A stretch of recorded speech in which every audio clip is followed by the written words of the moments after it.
Well, happy Friday, friends. It is a Friday night. It is April 4th. It is 7 p.m. Central Time. And tonight we are doing US 4 and Japan 5 in Gary and Doug versus the world.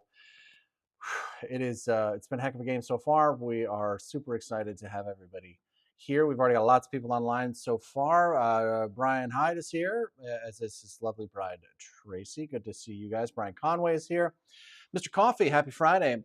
Mr. General Robin is here. And Charles Hall is here, probably still in Santo Domingo, still in Puerto Rico, I assume. Good to have you with us this evening.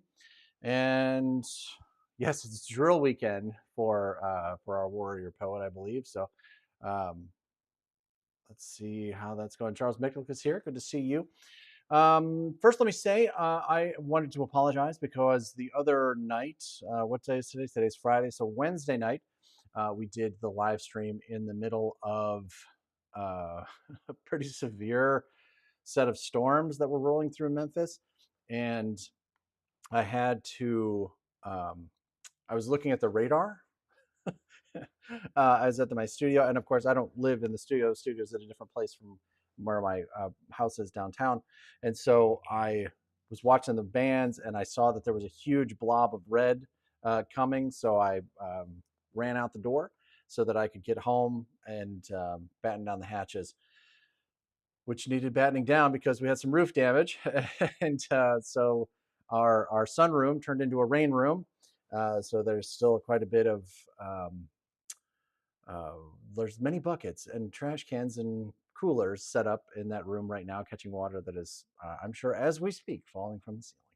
So there's been some of that drama, but all that resulted in me being late getting the battle update photos out for everybody. So I appreciate everybody's patience with that, particularly the commanders who were looking for those.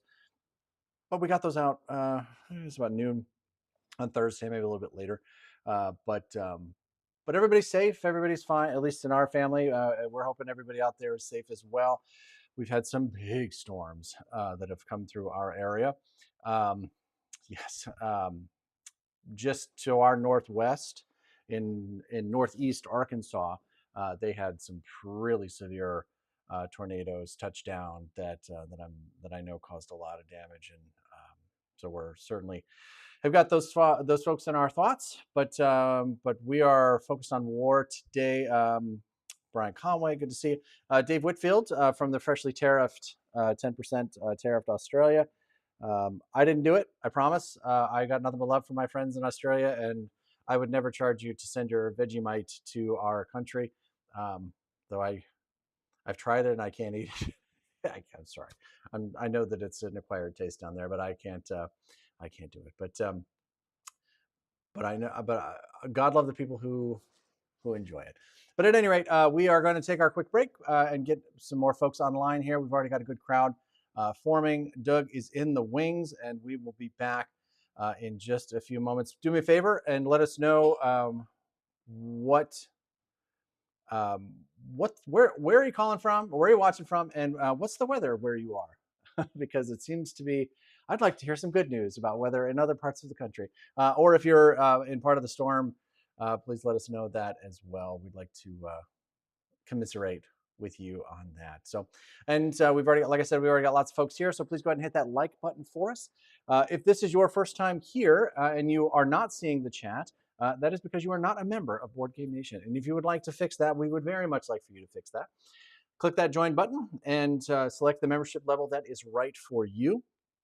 And then you'll be able to get into that chat immediately, as well as vote on the next set of orders, which I believe will be USSR 5, which is where we will be on Sunday evening. So keep an eye out for that. And if you want to join us, feel free to do that. You'll also get into our Discord server. We've got a big event coming up that I'm going to talk about later, that we've got some treats for our members. So we're excited about that. So and we've got a giveaway tonight. We are going to give away, we've already figured it out, we're going to give away, boom, a signed, that is Larry Harris's signature right there, my friend and yours, Mr. Larry Harris. We're going to give away this signed 1942 second edition rule book. So very, very cool. We're going to take our break, and we will be back in just a moment. Be right back. Enjoy the music.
All right, friends, we are back, and in Santo Domingo, it is 90 degrees and sunny.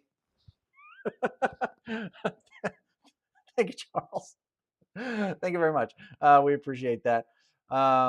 68 and sunny in beautiful Las Vegas. This is yes, that's true. This is the 1 week of spring that they get in Las Vegas before all of a sudden it becomes. What was the name of that planet? Crematoria from Chronicles of Riddick. Crematoria, where you just walk outside and you just immediately burst into flames. Yes. All right. 90. It's 40 and breezy in Chicago, which is nice. I love that town. Yes, Mind Blown is here for the Battleship Showdown. We're gonna. You guys are gonna.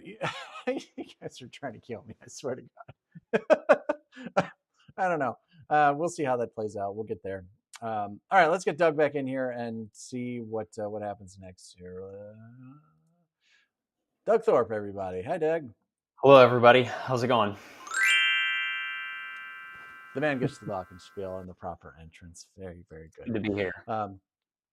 Excellent. So we during the break there, Doug and I were just talking about the joys of sump pumps and how that can be a blessing and a curse. Keeps the basements from flooding, but sometimes floods the garden. So had a little adventure this morning where my sump pump was filling up my flower bed and feeding itself. So 5 minutes before I went to work, I had to go and dig a little trench and then come in and change my shoes and socks and pants. I just put these on. Come on. Yeah, now. It's been raining for like 3 days straight here. Yeah. Jamie's back today, and during the break, she asked me if I'd looked at the radar for Memphis, and I said no. And she brought it over on her phone, and there's another giant line of storms that's going to come through. It looks like, though, we're going to be able to make it through the live stream tonight without having any hopefully without any trouble, and we'll make it through. But all right, so we have our commander of the day is Robin. Robin was Commander 1, and he won, I think, by a single vote, if I remember, if I'm looking at it right. Yes. Yep. It's close. He won by 1 vote, 47% of the vote. So, Axis and Allies and Tornadoes. That's the new name of the show. Welcome to spring in the Midwest and the U.S. Hey, all right. Twisters and Allies. Yes, there's a reason why if you've never been to Memphis, one of the things that we're famous for is the Peabody Hotel, which is in the middle of downtown, and they have the Peabody Ducks on the roof of the building. They have like a place where they've got a duck. Is it a duck coop? I don't know what you call them. Anyway, they've got a place where ducks live on the roof, and every day they bring them down to the lobby, and there's a big marching of the ducks. And they walk from the elevator down like this red carpet, and it's a big tourist thing. And there's a big fountain in the middle of the lobby, and that's where they spend all day. Is in this pond, and they feed them and stuff. You know what I mean? Keep them there, and they snap at kids and stuff, which I think is funny. It's just like don't get too close to the ducks, right? It's all this. So it's a good day in Memphis, or the last several days anyway, to be a duck. It's a good day to be a duck in Memphis. Yeah, be a duck. There's no doubt about that. Memphis sounds like a pretty happening place, man. I might need to move there. Sounds pretty exciting.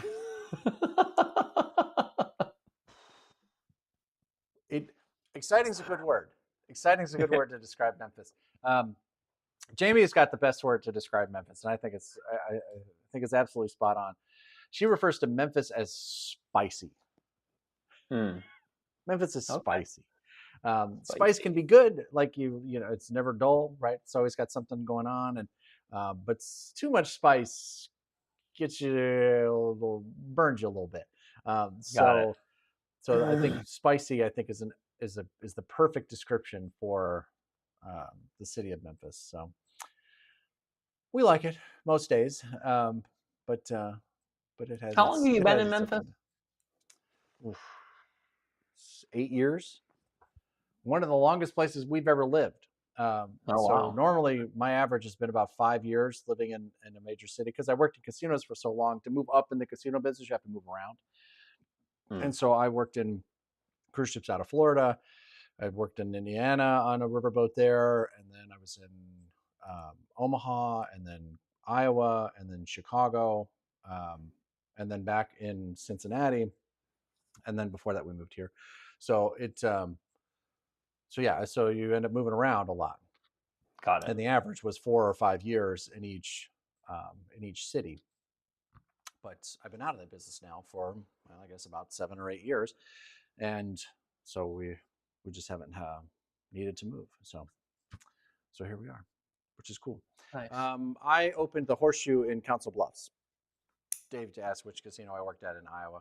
I worked at the Harris property, and then I um, also was part of the opening team for the Horseshoe property. Both owned by Caesars Entertainment, was who I worked for while I was out there. But yes, I did not work at Rivers in Chicago. I know that property and had a lot of friends that worked there, but I did not actually work at a casino in the Chicago market. Mr. Coffey, you might actually be aware, in Illinois, they've got a brilliant law. I think it's a great law where not-for-profits can apply for a single-day gaming license. So they can basically pop open a casino for a day. They don't use slot machines because it's very expensive to move slot machines in and out. But you can play blackjack for money. You can play craps for money. You can have big poker tournaments. You can do like any kind of casino game within license requirements and so forth. But you can host a big like casino Monte Carlo night kind of event. Like And for fundraising and stuff? exactly right. So this would Yeah. be not for profits. Churches would do it. And this is kind of where it started. Like the Catholic churches would do it, and so they kind of made it available more widely to not for profits. And it raised, I mean, just in my time doing it, we raised tens of millions of dollars for various charities. And so anyway, so they can get a license for a day, but they don't like the average like animal shelter that wants to run a fundraiser. They don't know how to run a casino. Yeah. So they would call me or somebody like me with the equipment and a list of dealers that I could bring in and set up and run the event. So I'd basically Mm-hmm. build a casino in 2 hours, run it for 4 hours, and then break it down in 2 hours and move it Nice. out. And so my job Sounds was to like a make sure lot. that they didn't get, robbed. Like people didn't cheat and, this kind of stuff. And Mm-hmm. make sure that dealers were entertaining and people were having a good time. And so that's basically what I did in the Chicago market. And I didn't actually work for a proper casino there. So, do you have any cool stories about someone trying to cheat at a non-profit casino event? Um, no, I've got some stories about people getting unruly, not particularly trying to steal per se, Okay. uh, because the thing is like where you really get them is when they go to cash out, right? Yeah. So you bought in for $100 and you've got $500 in chips. How much of that would you like to donate to the charity that you came here to support? Support. Yeah. Right. And that's kind of where you lean on them. And most of the time they, every now and again, someone would cash out a winner, but it was pretty rare Yeah. because that wasn't, they came to be entertained and to support the charity. Sure. It's more for fun than, yeah. Yeah. But in casinos, there are people that are still in jail that I caught cheating. Craps, blackjack, some of them teams. Yeah. Whoa. There's still some people in jail for that. A couple of employees, unfortunately. That's pretty rare. That's more rare than customers trying to cheat. Customers try to cheat all the time. But every now and again, they'll get an employee to be on their side and cheat with them. That's, again, pretty rare, but it has happened a couple of times in my career. But yeah, it's interesting. It was an interesting life, and I enjoyed the work, but it's very challenging in that it's every night, it's every weekend, it's every holiday. It's pretty isolating from the family. So, Yeah. but yeah. Anyway, so enough of all that. I could regale you literally for hours with casino stories, but we'll save that for another day. But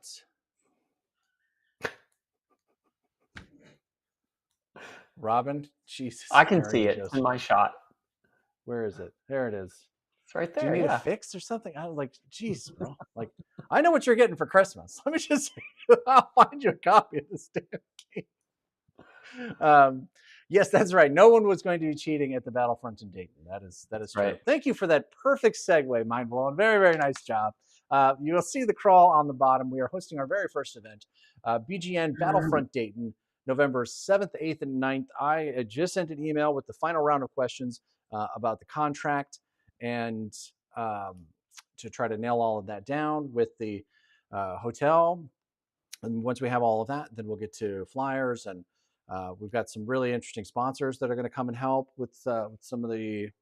They'll be doing some promotions, but then they'll all be helping with gifts and making other cool things happen. So, not a fun. This is not a fundraiser for us. We don't plan to make any money on this particular event, but we also very much hope not to lose any money on this event.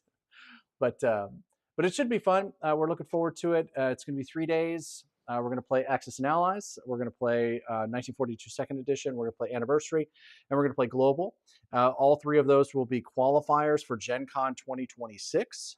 Again, you don't have to win our event or even play in our event to play at Gen Con in 2026. But if you play in and win our event, then you'll be guaranteed a seat at Gen Con in 2026. So you don't have to. Oh yeah. You don't have to sweat the buying, like rushing to buy the tickets, because that's coming up, and we're going to have to. People that want to get into that event, you're going to have to be fast on the click. So make sure that you're paying attention to how that's going. I'll make a post about that actually in the next couple of days. I think it's the tickets go on sale, I think, in May, so we got a little bit of time, but it's the kind of thing that sneaks up on you. Like all of a sudden, oh wait, did I get my tickets? But anyway, so we're doing that, but we'll also be doing the very first diplomacy triathlon. There will be three diplomacy games at that point. There will be the original, boom. There'll be Era of Empire, and then there'll be a mystery diplomacy game, which I am still not allowed to talk about. And I've heard a little bit about it, and it does sound very, very cool. So we're excited about that. We've also invited the Young Grasshopper folks to bring and play to demo their variant. We've invited the Bloodbath Rules guys, the BBR guys, and they are putting together a group to come out and make their variant known. We also have Historical Board Gaming that is likely to bring 1936, Global 1936, which is a very big game and should be very cool. And we may also have our friends from Invictorex Games coming with Song for War, which I think would be very cool. But one thing we do have, go ahead. I have a question. Is there going to be time to play Axis and Allies at this thing? There's like 10 other things going on. Yeah, there'll be a lot of things happening, but the way that I've building out the schedule is to give everybody an opportunity to kind of play in the games that they came to play, but then also enough space in between their events that they can walk over and look at, the Young Grasshopper version. And I've asked those guys to like keep a space open in their games so that like if you want to walk up and play Italy for 15 minutes, you can do that. That's cool. We're also going to be, we've started making plans to be able to live stream some of the games that are going to be played while we're there, which I think will be cool. But Larry Harris has also said that he's planning to attend, which is super exciting. That's this Larry Harris, by the way. That's this guy right here. Not the other one. Not that. Not your nephew named Larry Harris. Google Larry Harris. There's some like basketball coach, like college basketball coach or whatever. His name was Larry Harris. So, yes. Anyway, so that Larry Harris will be there. We'll be playing Imperial Borders and War Room, and there might be. We haven't worked this out yet. Larry's apparently working on something new, so there may be an opportunity to play test something new, but that might also require an NDA. It's behind a curtain, behind a screen. It'd be in a separate room if we decide to do that. Okay. So, but yes. 5-second delay for censorship. Yeah, I think I did, Robin. So I think I did set it so that you can't. I think it did. I think it edits out like particular like obvious curse words, but If anyone's ever spent any time with me in person, you'll know that my family was all in the Navy. You'll learn that pretty quick hanging out with me in person. Sorry. Sailors, literally. Those are my people. Okay, so save the dates on November 7th, 8th, and 9th. We're super excited about it. We got more, like I said, more information to come. We'll have flyers and ticket prices and the ability to register through Tabletop Events. It's actually a service that we'll be using called Tabletop Events. So yes, very good. Any questions, comments, things you want to talk about when it comes to Battlefront Dayton? I think we're ready to go. Now, I will say that normally our Friday night live stream goes about 2 hours. I think we're probably going to be a little short today because I don't think there's going to be a lot of actual battles and rolling today. You kidding me? I'm attacking everything, dude. Just wait. Do it to it. All right, we're going to the table. Here we go. Over it. to the down shot. Table down. Boom. There we are. Let me bring this up just a little bit. All right, so we've added something here for those of you that are keeping closer tabs on this. We've added the industrial production at the top. So this is the current IPC values. Let me get this cord out of the way. This is the current IPC production at the top for the various bombers. So we'll make those adjustments as Plague moves through. But like I said, I don't think there's going to be any changes to. I'd say that, but I think there will be. There'll be some. There'll be some. Yeah.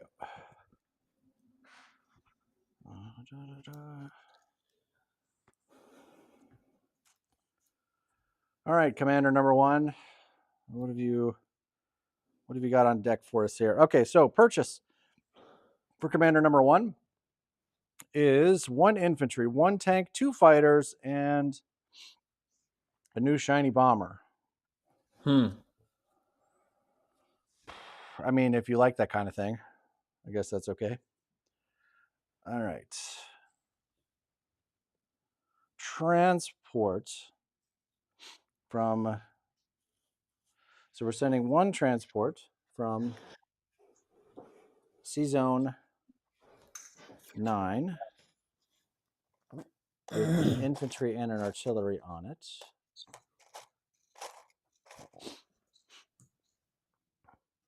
Okay. 1 infantry, 1 artillery. Switching these out real quick. Infantry, artillery. Okay. Just drop that handful of stuff somewhere over Europe. Right. Just put it over here. That sucks. Okay. So this transport is coming into C Zone 7, dropping off 1 infantry. No, wait, hold on. Is that right? I don't think that's right. I lied. It's 2 infantry. It's 2 infantry making this move into Northwest Europe. They are not bringing in artillery. Why can't I see the chat? There we go. Yeah, okay. Yep. That was weird. The chat wasn't visible. Now it is. Okay. So 2 infantry for Eastern Canada to Northwest Europe. It's a fighter from C Zone 7 into this same battle. And the bomber from Karelia and the UK are both moving into this fight. They are both using 2 moves to do that. The fighter only used 1. So the fighter has used 1 move. And the bombers have used 2.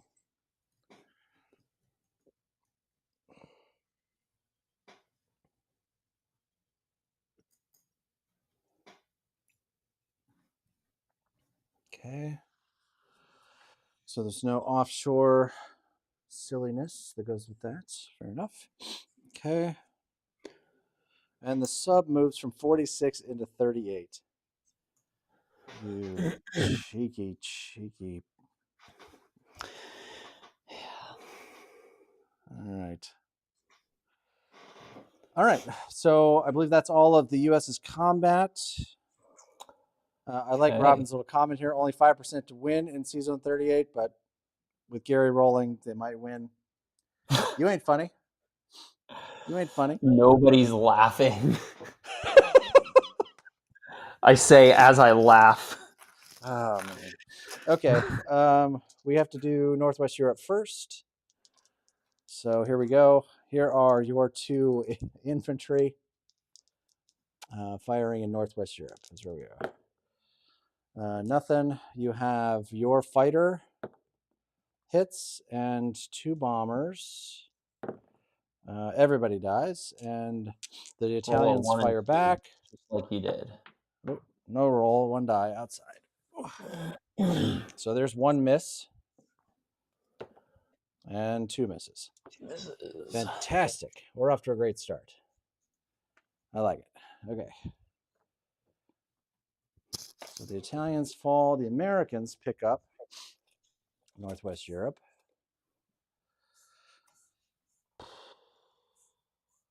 Okay. Cool. Fun. Like that. That's awesome. Yeah. It's a bad day when Germany's making less money than Russia. Oh, yeah. Yes, yes, yes. She has reminded me to leave the losses on the table. And so that everyone can mock me. Fantastic. I like it. I'll be your Huckleberry. That's fine. Okay, so Season 38. All right, I'm not going to psych myself out for this. This is your sub rolling. Missing. This is our battleship firing and hitting. Done.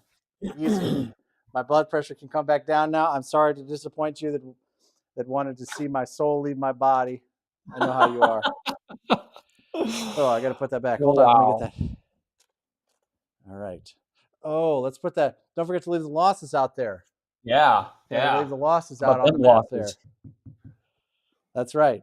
The Italians did somehow manage to lose more than the Americans did there, but I'll take it. It's fair enough.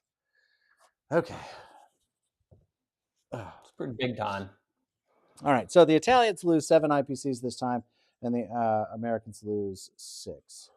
So I will tell you guys, like, we saw that move, and Doug and I were talking about it before we got started. We saw that move and thought, man, if that battleship sinks with those 2 transports, I don't know what we do. I don't think we could wrecks everything that we're trying to do here.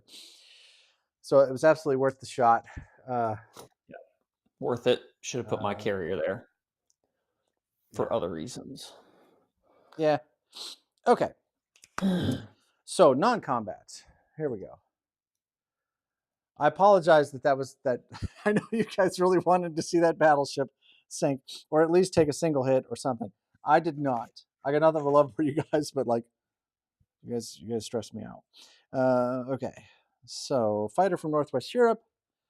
Let's take these guys off here. Fighter from Northwest Europe is going back to Sea Zone 7. Both bombers are heading to Eastern Canada. Heading back Seems across like the pond. An odd location. All right, so those are headed that way. 2 transports from Sea Zone 9 to Sea Zone 7, carrying the 2 infantry, the 2 artillery, and they are offloading into the United Kingdom. Okay, so these 2 transports are coming over. They're moving these 2 infantry and these 2 artillery.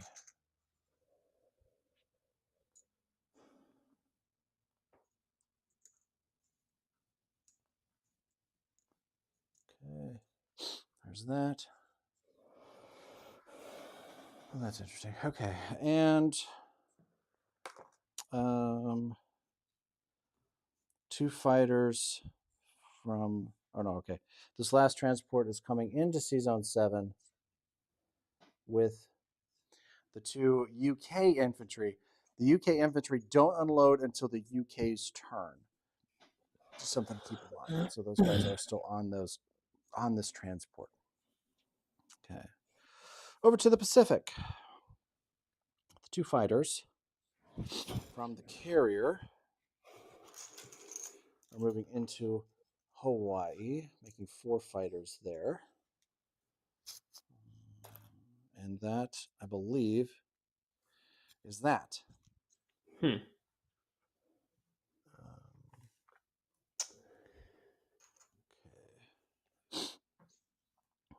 Okay, so now mobilizing, we were removing 1 infantry, and the bomber is landing in the eastern United States. 1 infantry and the bomber landing in eastern United States. And the tank and the fighters are going to the western United States.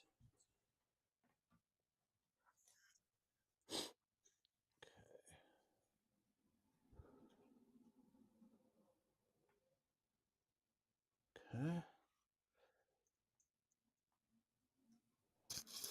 All right. So, did they pick up any money? They did pick up any money. They pick up money. The 2 from Northwest Europe, along with the 1 from Morocco. So they're going to collect, what is that, 41? Yep. If I'm reading that correctly. And they, yeah, I saw. Okay. 41. Collecting 41 big IPCs for the Americans. Very good, very good. Okay. All right. Move the little markers at the top. Yes, thank you very much. So the Americans are up to 41. The Germans are down to 25. Is that correct? Yeah. Okay. Sounds good. Okay. Okay. So it looks like Robin wants the fighters, instead of in the Western United States, onto the carriers. Okay. So we're going to allow that mulligan. That makes a little more sense. Yes, it does. Yes, it does. Okay. Yeah, because I was like, I think we're going to blow that up. I think we're going to swing up there and sink those 2 transports.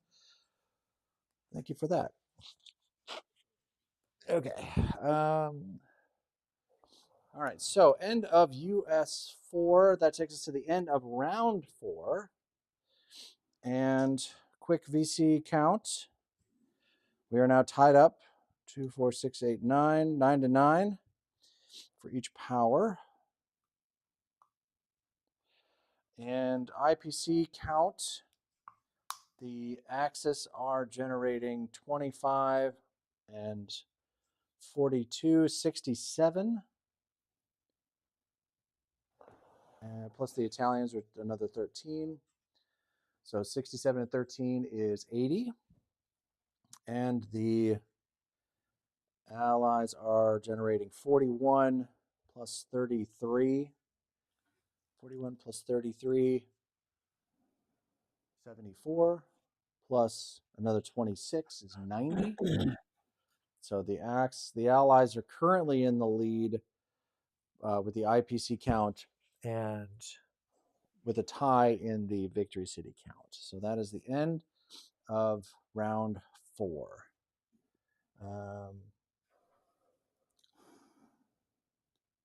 Yep. Okay. All right. So that takes us over to whoosh, Japan 5. Sound effects are always helpful. So, Gary, I want to buy 1 industrial complex, 2 bombers, and 2 infantry. Boom. Okay. So we're buying a complex, 2 infantry, 2 big bombers. Okay. Mick, like, I accept your surrender. No, sir. No, sir. Not quite yet. We are not there. I still see several paths to victory for the Axis here, and not a ton of ways for the Allies to grow. So we will. We're gonna play this one out. We're gonna play this one out. All right. So Okay, I wanna make the low hanging fruit moves. Then we can talk about a few things. Okay. okay. So I want to take the transport in 61 to 62 and bring the infantry and armor from Japan with the guy from Manchuria up into Briotia. Yep. You want to bring this guy? The guy with Manchuria? Yep. Yeah, I see yeah, that. yep. Yep. Yeah. I want to take one tank from India and drive through Persia into Kazakh. I'm all about sound effects today, apparently. Yep, I like it.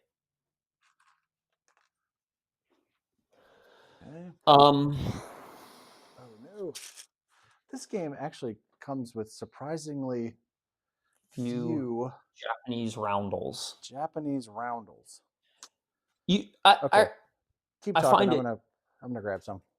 I find it almost endlessly frustrating. Like you give us whatever 2 or 3 Russian battleships, but you don't give us enough Japanese roundels. Come on. Right. Okay, so I'm I rating think my we have Guadalcanal set. nice. I think we have 2 options here. I know we talked about a little bit of this. So still in combat or non-combat, I guess. I can land 4 infantry and 3 tanks in Persia.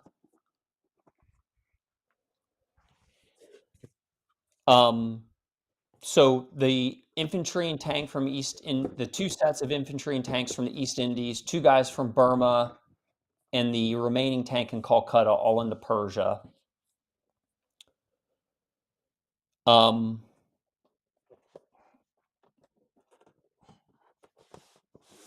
that's the one option. The other option is I could put 1 infantry in Persia, and then I could land the infantry armor pairs in Anglo-Egypt and Italian Africa. Because we can get all of Africa then on J6, including Madagascar. Right.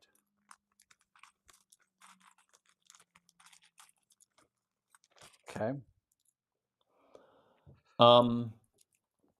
I think the guys from Kiangsu go to Hoof. Oh, that's non-com. So yeah, to me, those are the options. We can either stack Persia. That's going to take some serious pressure off of you from Russia because they have to address that. Mm-hmm. Or we can go for the money in Africa. Well, I mean, even if we're here on J5 with all of the units here, like there's 3 transports here now. Yep. And if we have to abort mission on J6 in Caucasus, there's still 3 transports that can get what 1, 2, 3, 1, 2, 3, 4, 1, 2, 6. 3. I mean, we can pick up 4 or 5 IPCs that way pretty quickly. So it's not a complete loss if we've got to bail from this. Plus, if this Italian fleet has other options, they could grab some other things down here as well. Yeah.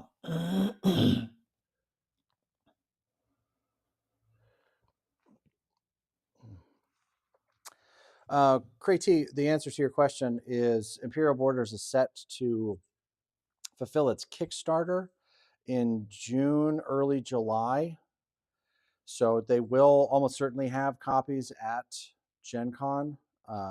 And Smory Swamp has been running a demo for that game for the past year. I know they ran one last year. I don't know if they had one the year before, but I know they had one last year.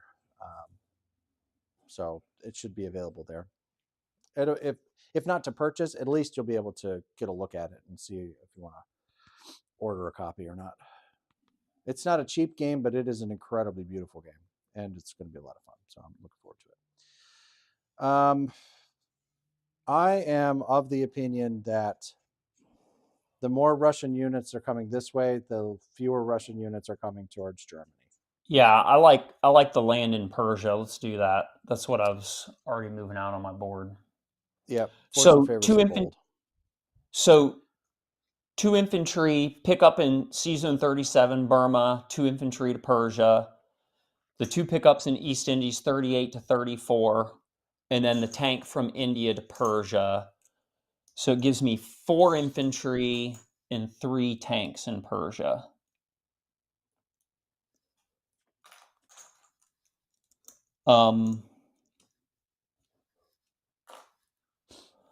I think I drive the tank from Yunnan to India. That's non-combat. Yeah. I think I'm done with combat. I mean, yeah, I don't know what else is there. Yeah. What else there is to hit? Yeah, I mean, What did Qinghai we is the decide only other about this? thing. What did we decide about this Egypt fighter to East Poland? I'm willing to do that. Sure. Yeah, yeah, I think that's fun. So it's 1, 2, 3, 4. Yeah. Join Makes this you just a up in little bit harder for the Russians to deal with. the eastern Poland. Okay, then I'm going to move The guy in the Burma is walking into India, right? Or is he moving up to well, Yunnan? I want to hold off on that for just a second. I want to Okay. move all the fighters in C Zone 50 to India, all the fighters in C Zone 48 to India, and both my bombers to India. Okay, then. Tell me how you really feel about it. Yeah. So I got 6 fighters and 2 bombers there. Um 6 yet. the tank from Yunnan to India. Okay.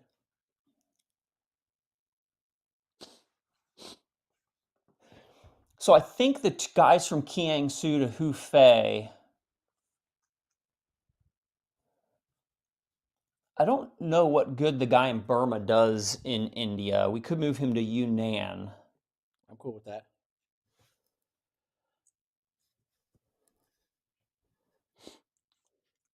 No, let's go to India. Okay. Okay, then Okay. 1, 2, 3, 4, 5, 6. What do you think? Put my whole fleet in 48. The 3 carriers, battleship, destroyer. I think I like that. Now that that sub is dead, I'm not so worried about it. Yeah. I mean, 2 All right. fighters can get to me. I got a battleship. I'm feel pretty good about that. Okay. I So it's think these 3 carriers down and the destroyer Yep. and the And then I battleship. think the transport with the artillery and the infantry in 48 to 39 holding on the transport. Does that make any 39. sense? Yeah.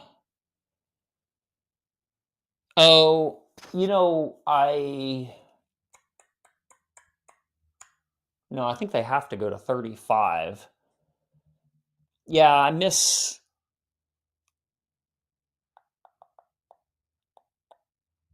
I think when we decided to send the transport north to 62, I planned the build before that decision was made. So I'm going to have these 2 guys in the East Indies. So unless that transport is in 35 and empty, they just sit in the East Indies the rest of the game.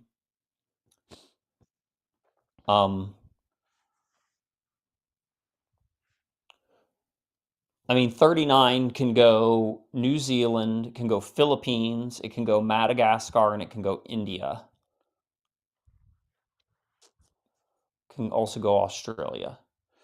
It could go from 48 to 30 right now. Great. And make South Africa on J6. And be completely out of danger. Yeah. I just think this move is, I think we're basically saying we're not going for the money. So I don't know that it matters if we get South Africa, because we're not getting the balance of Africa. No, Well, yeah, I like it. I like it. Let's go to 30. I agree. yeah, But I did build those because, 2 men for no reason. Oh, we can put them in Tokyo and forget East Indies. Just do that. right, Right. because then those guys can come Yeah. back over here and grab something if they need to. Yeah, Yeah. that works out. Okay, so these guys coming down to 30. Yeah. Okay, with the transport. Mhm. All by themselves. There's no, All by themselves. like I said, there's no threat there. So the bombers will go in the East Indies, the infantry will go in Japan, and the complex will go in India. Manchuria. We could put it in like Fukin if we went to Formosa. It's an option. It's open. It does produce one in this game. It does, yeah. That's what I'm Which is saying, fun. man. Right. Yep. Okay.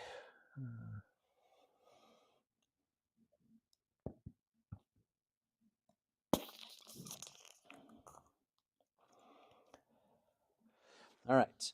Okay, so that's that. Mobilizing.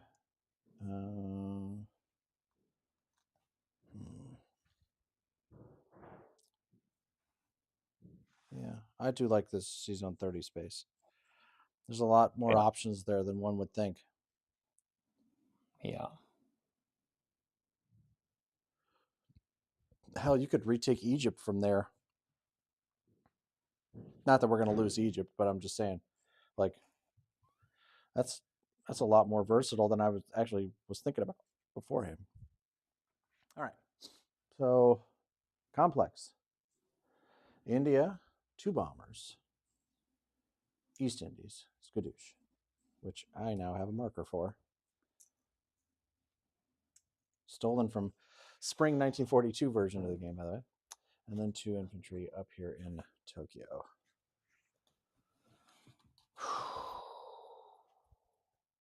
Okay. Japan was at 42.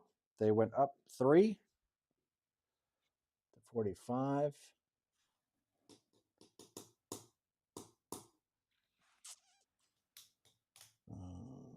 And UK went down 1. Russia went down 2.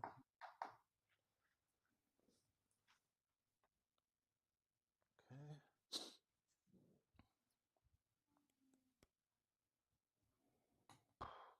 Does that put the Axis in the IPC lead all of a sudden? I think it might. No. Oh, it was a 10-point swing a minute ago, right? Mm, You had 80, they had 90. So we just swung by 6. So they got us still up by 4. I had them at 96 and us at 82, but I didn't do the math after America went. Yeah. Okay. All right. So let's a little chipping here. This is 2 bombers.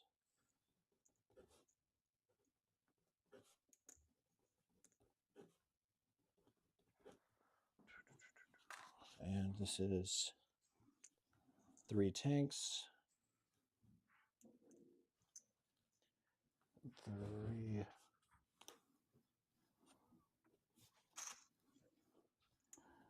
4 infantry. Excuse me. 4 infantry here in Persia. We will, out of respect for Douglas, we will not chip up the carriers, but we will chip up these 3 transports, so we can see that that's what those are. So I have Allies 94, Axis 84 right now.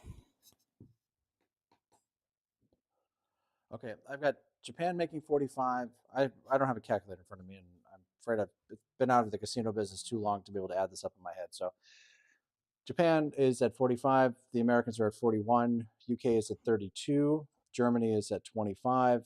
Russia is at 24. Italy is at 13. I have Japan at 46. I picked up 4 that round. I missed Brio to you. Yeah. Yep. And this guy needs a chip. And that means Russia's at 23. Yep. Thank you. Yeah. Okay, well done. So 41 plus 30 is 71, plus 23 is 94. So the Allies have 94. Japan at 46 plus Germans 51 is 71, plus Italians 13 is 84. So the Axis have 84. So we're 10 points away. Easily attainable if we need it, but I don't think we're going to need it. Yeah. Okay. All right. So Japan collects 46. We've mobilized our new units. Any questions about the board? Oh, let's do a quick recap of the Japanese position. Actually, we'll do the Americans because we skipped that one. The moving west to east in the eastern United States, the Americans have 1 bomber and an AA gun and 1 infantry. Eastern Canada has 2 bombers. C-Zone 8 has 4 transports in it, one of which has 2 UK infantry on it that presumably will offload on the UK's turn. C-Zone 7 also has an American carrier with 1 fighter and a UK fighter on it.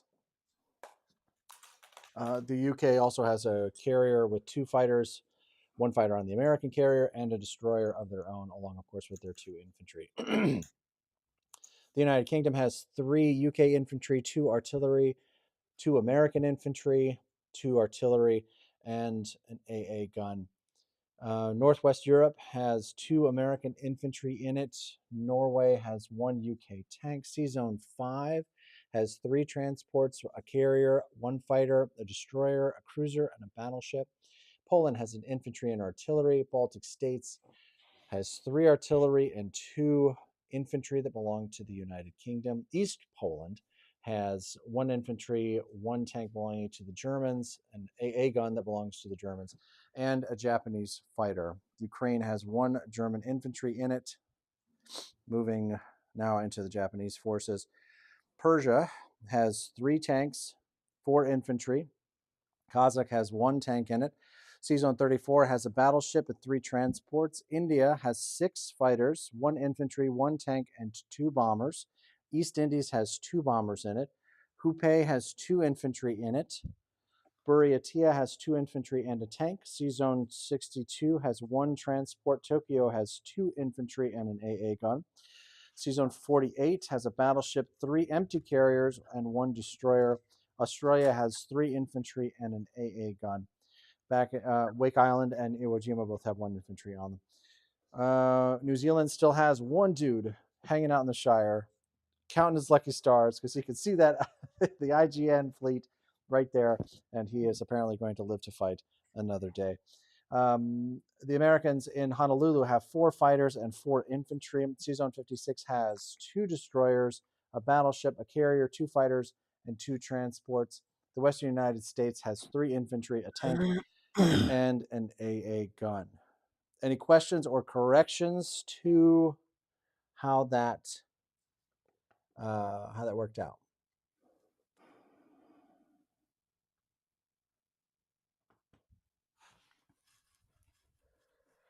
Yes, yes, you can see the IGN fleet from his house.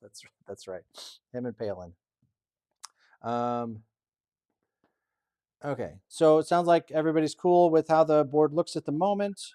At least that it is correct. I don't know how everybody feels about it. Oh, I forgot. Looks In right. Zone 30, we've got a Japanese transport, an infantry, and an artillery. I don't think I mentioned that a moment ago, which is fun. I don't think I've ever had this before, so that's kind of cool. Yeah, this is Kind of fun. It's scary, yeah. scary situation. There's But a I'm not lot going to say happening for which here. side. Yes, we'll be very interested to see what Russia does on their fifth turn, because the Germans have a lot of interesting options on their turn, which is kind of cool. So yeah, it's going to be. I think there's a lot of games here still left to play. I know that sounds silly because there's only 2 turns left, um, but there is still a lot of game here to play. So we'll see what happens next. I don't know. It's going to be fun. 1, 2, 3, 4, 5, 6. Yeah, yeah. 1, 2, 3, 4, 5, 6. 1, 2, 1, 2, 3, 4, 5, 6. Yeah, okay. Yeah, there's a lot happening. It's pretty cool. I'm excited about it. So, all right, it looks good. And now that puts us over to the Soviets' fifth turn. We shall see what we shall see. All right. I think that's pretty good. All right. I think there's something about walking around to that table that just makes my allergies go crazy. I don't know why. There must be something over there that I'm allergic to. Those dice, I think, is what it is. I think it's those dice. It's got to be It's it. dice sometimes. It would have been nice to catch one of those Americans, but Yeah, that would have been good. or both of them. But yeah, that would have been especially good. Alas, not so much. That would have been hilarious. The Yeah, dice. that would have been fantastic. I would have absolutely loved that. All right, we're back over here. All right. Allies need to balance the loss of Africa and Siberia and take some Eastern European and Chinese just to keep the IPC lead while aiming for the 10th Victory City Fund. Yes. But the Suez Canal is closed. You wish it was closed. It ain't closed. We're going to see how that plays out. The Italians got some options in and out of there. Of course, the Japanese have some options in and out of there. I'm just trying to get all those guys to Paris. That's really what I'm after. I'm just trying to bring in reinforcements. We'll land them in Rome in case the Americans decide to swing around. But but like I said, I didn't think that was going to take that long today, so that's good. And you guys gave us a bunch of crap last Friday when we took a bunch of time to try to figure out what we wanted to do for Japan, even though you guys had 2 weeks to figure it out, to figure out what you wanted to do for US 4 or US 3. So we played a little faster today, which is good. Okay, so is it raffle time? I think it might be raffle time. I need to pull up the raffle here. I didn't know we got crap for going slow with Japan. Yes, there were many comments about slow slow play. Slow play. Uh-huh. I mean, to be fair, isn't part of the point of this to discuss what we're thinking through and not just execute and argue a little bit in front of everybody? There you go. How about we submit our plans and they vote on them? No, that's not going to be okay. I'm going to have to do this real quick. All right.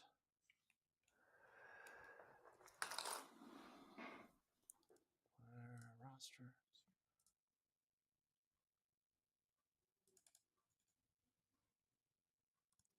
Try to grab the right roster this time for the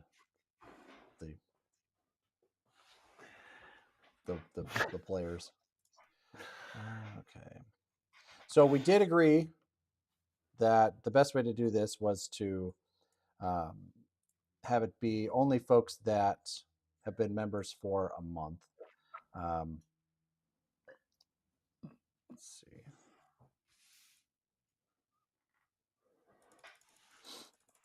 We're going to have to clear this out. Yeah, my free software is becoming painfully free, if that makes any sense. So normally it was working great for a while, but all of a sudden it decided it didn't want to. Too many people in the mix or something? Maybe, but like it won't. Normally it was saving before so that you could, um, just pretty quickly move people in and out. All right, so we're adding another add a prize, spin again. One of those is going to hit one day. We've got 5 of them on here now. Whoa. It's pretty good. Do you add one every single time Robin asks about Lord of the Rings Risk? How's that working? I'd be broke by now. Are you Oh, that's true. There'd be 30 on there by now. Yeah. Right, I'd be broke. I'd be giving away the Calyx. The shelf would be next Friday's thing. Okay, so let's bring this. Oh man! All right, let's see how this works. Full screen. There we go. All right, come over here, and now hey, there we are. All right, cool. So before I spin the wheel for tonight's big prize, the 1942 second edition signed rulebook, please go ahead and take a moment and hit that like button for us. And I have been reminded that I'm supposed to read the rules every time we go to do this. You must be 18 to win. YouTube is not the sponsor of this giveaway or any giveaway that has ever happened on Board Game Nation, and probably won't ever be, because that's not really our thing. The sponsor of today's giveaway is yours truly, is Gary Blevins and or Board Game Nation.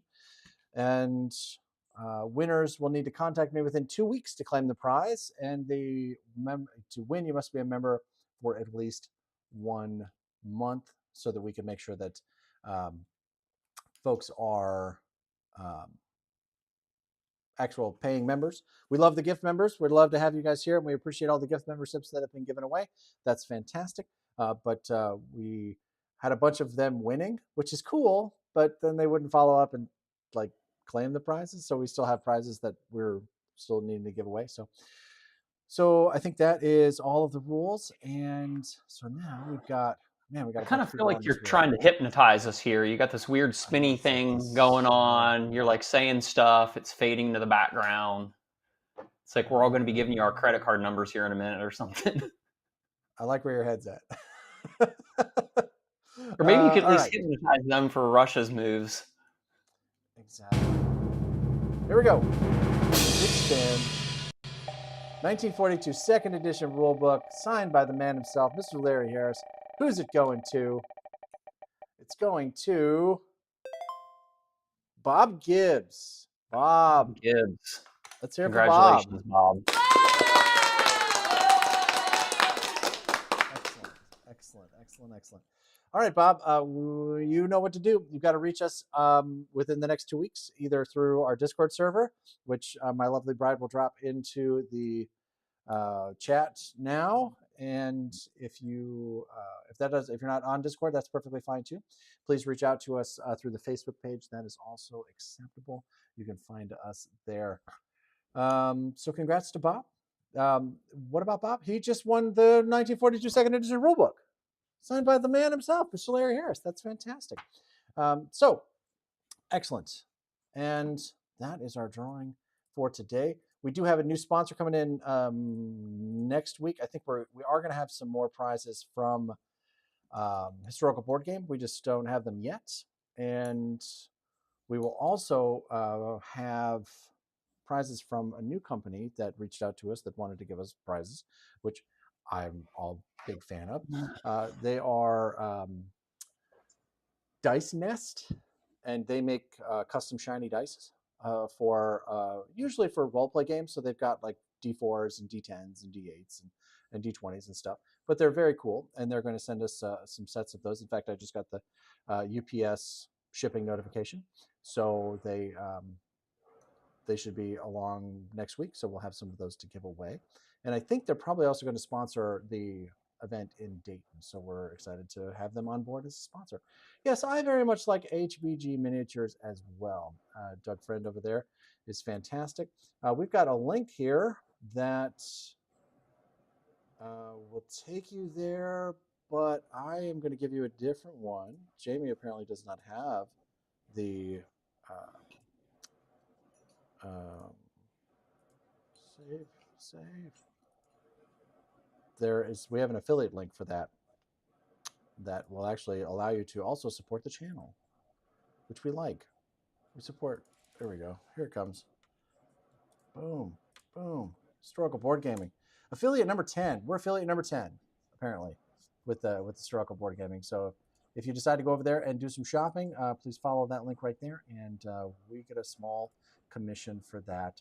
Once again, if you've enjoyed tonight's live stream or any of these live streams, please hit that like button for us. And we'll be back on Sunday with USSR 5. We are coming down to it, friends. This is very much the chess portion of this game. I move here, you move there. Where can you go from there? What are the available options? What are the odds in this final battle for this fight here or over there? So it should be pretty great. So I'm looking forward to putting this together. Thank you to our commanders for putting in their orders. I know a lot of them are traveling, working new jobs, 70 hours a week, and I appreciate them taking the time to think about and put together some really good orders. So I think the world is playing very well, and win, lose, or draw at this point, I think that the world can be happy with how their commanders have represented them in this game and the orders that have been provided to them. Unfortunately, Sean had to step away for the remainder of the game. So I've spoken to our generals, and they have all passed on taking his slot. So if you are a lieutenant in the board game nation world and would like to pick up one of those, would like to finish out the game and make the last, what have we got, 6 or 7 orders left for the allies, let us know, and we will see if we can get you in there. So it's been a lot of fun so far. We're looking forward to seeing how it ends up. Doug, anything for the people? No, this is an interesting game. It's fun. I'm enjoying it. Looking forward to seeing how it plays out. What are odds, Charles? Charles, how's the map? They go looking? Up or down? I don't know. Today, there was a big swing. There was a lot of discussion. It seemed like whether or not we were going to go entirely for Honolulu or entirely for to defend Calcutta and pursue Caucasus, and to put pressure on the Russians and all of that. And to me, it did seem like you couldn't do both. You couldn't. Well, you could, but you couldn't do both effectively. So I think I think going after one or the other seems like the right thing to do. But yeah, but there's a lot to think about, and a lot. It seems crazy to think that there's only how many moves for. There's only 5.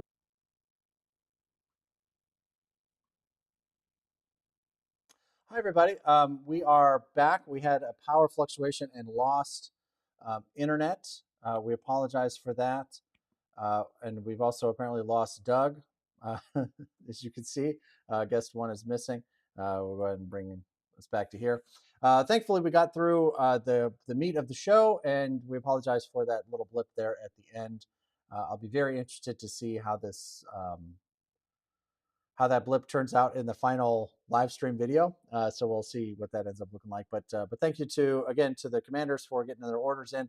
I'm going to get the battle photos out tonight and make sure that everybody has a chance to see those. We're going to put them up on YouTube as a post. We're going to put them in the Discord, of course, as a post, and so that people can see what that is looking like.